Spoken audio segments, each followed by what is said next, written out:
Dia Rohingya mana boleh bawa motor. Saya tak nak dah, cuma saya nak bagi dia balik. Malaya, Bigfoot, Malaya, bersama kita bangkit suara. Cuba korang tengok video ni dekat Kampung Jakar. Memang sakit otak betul bila tengok. Ada satu babak ni bila Tok Ketua Kampung tanya pasal lesen dengan motor terus geng Rohingya ini buat amnesia. Tiba-tiba tak faham bahasa Melayu. Padahal dah menetap dekat sini sampai 10 tahun. Pandai betul main wayang kan? Yang paling lawak bila ditanya pasal motor warna lain-lain dan Porsche rumah tu, pula-pula dia cakap motor kawan tolong belikan atas nama orang Melayu. Tapi nama kawan pun saya tak tahu. Aduh, bijak sungguh jawapan. Kalau bab minta simpati tunjuk dokumen UNSCR berapa api dia punya penerangan. Tapi bila bab undang-undang terus blank.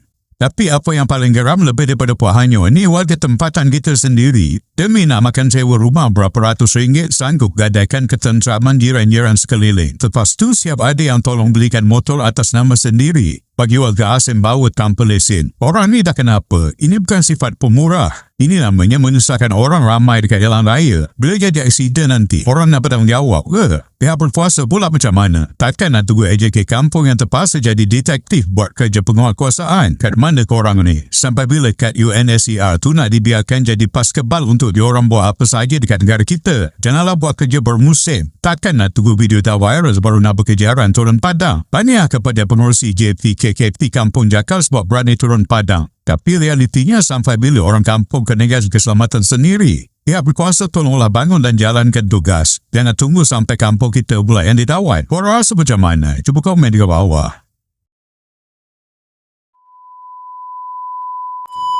Kenapa kad macam ni?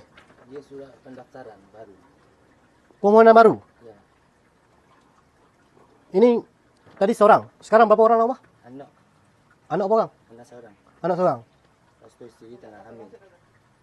Bini tengah mengandung. Isteri tak dekat. Ini isteri. Saya daftar melalui atas dari email saya. Saya mohon kepada UNHCR. Sekarang berapa lama duduk Kemaman? Jakar ni. Duduk sini. Berapa lama? Duduk sini mungkin saya 4 tahun. 4 tahun duduk. Oh.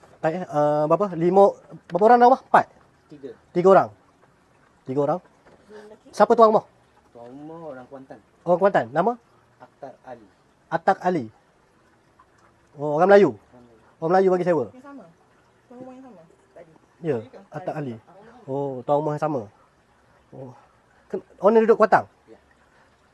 Kerja bangunan. Ni motor mana boleh naik kalau tak ada lesen? Saya tak pernah naik dah masuk itu je. Ya. Tak ada naik. Dah lama tu. Ya, dah naik dah. Tak pernah naik. Dah ni motor siapa? Motor orang tolong belikan saya. Orang beli. Siapa atas nama siapa? Dan nama kawan saya tak tahu nama. Nama tak tahu. Nama orang Melayu. Ya. Orang Melayu tapi tak tahu siapa. Takkan tak tahu. Saya kenal dia tapi dulu kita kerjasama. Lepas tu ada. Sebab dia tak faham bahasa Melayu. 10 tahun dah duduk di Malaysia ni. Okey, suami 2 orang Tak ada motor, tak ada kereta. Betul.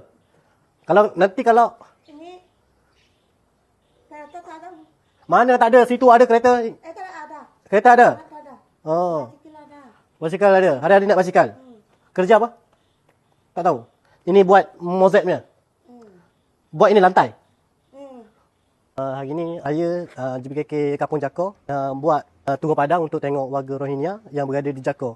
Jadi begitu ialah di Kampung Jakar ni ada lebih kurang dalam 5 ke 6 buah rumah jugalah warga Rohingya. Tengok tu macam tu dia ada motor, kereta. Kalau ikut kereta ada tapi kereta saya tak tahu ini. Saya nak nampak kereta tu. InsyaAllah sebagai pengurusi JPKKP Jakar saya pun arah kepada AJK saya untuk selalu turun padang tengok isu pasal Segala noda desa kuasa buka mata Malaysia perlu dijaga kekal.